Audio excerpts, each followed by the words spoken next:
रामू अपने सूखे खेत के बीच खड़ा था। मिट्टी पत्थर जैसी सख्त हो चुकी थी। उसने कुदाल उठाई और जमीन पर जोर से प्रहार किया, लेकिन मिट्टी का एक टुकड़ा भी नहीं हिला। फसल पूरी तरह जल चुकी थी।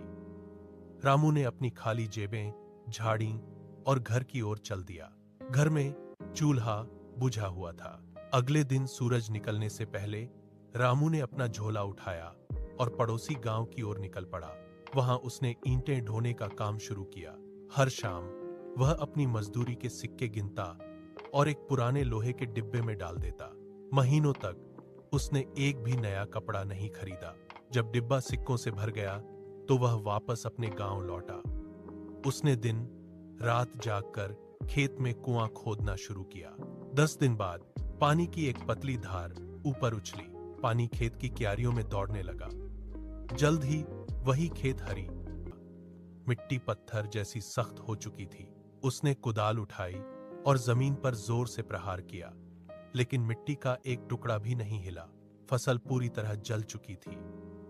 रामू ने अपनी खाली जेबें झाड़ी और घर की ओर चल दिया। घर में चूल्हा बुझा हुआ था। अगले दिन सूरज निकलने से पहले रामू ने अपना झोला उठाया और पड़ोसी गांव की ओर निकल पड़ा। वहां उसने ईंटें ढोने का काम शुरू किया। हर शाम वह अपनी मजदूरी के सिक्के गिनता और एक पुराने लोहे के डिब्बे में डाल देता। महीनों तक उसने एक भी नया कपड़ा नहीं खरीदा। जब डिब्बा सिक्कों से भर गया तो वह वापस अपने गांव लौटा। उसने दिन रात जागकर खेत में कुआं खोदना शुरू किया। 10 दिन बाद पानी की एक पतली धार ऊपर उछली। पानी खेत की क्यारियों में दौड़ने लगा। जल्द ही वही खेत हरी भरी फसलों से लहलहा उठा। रामू की मेहनत। रामू अपने सूखे खेत के बीच खड़ा था। मिट्टी पत्थर जैसी सख्त हो चुकी थी। उसने कुदाल उठाई और जमीन पर जोर से प्रहार किया, लेकिन मिट्टी का एक टुकड़ा भी नहीं हिला। फसल पूरी तरह जल चुकी थी।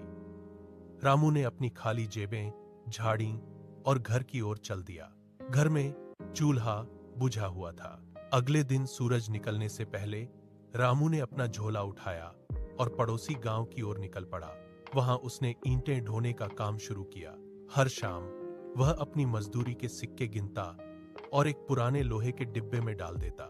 महीनों तक उसने एक भी नया कपड़ा नहीं खरीदा। जब डिब्बा सिक्कों से भर गया तो वह वापस अपने गांव लौटा। उसने दिन रात जागकर खेत में कुआं खोदना शुरू किया।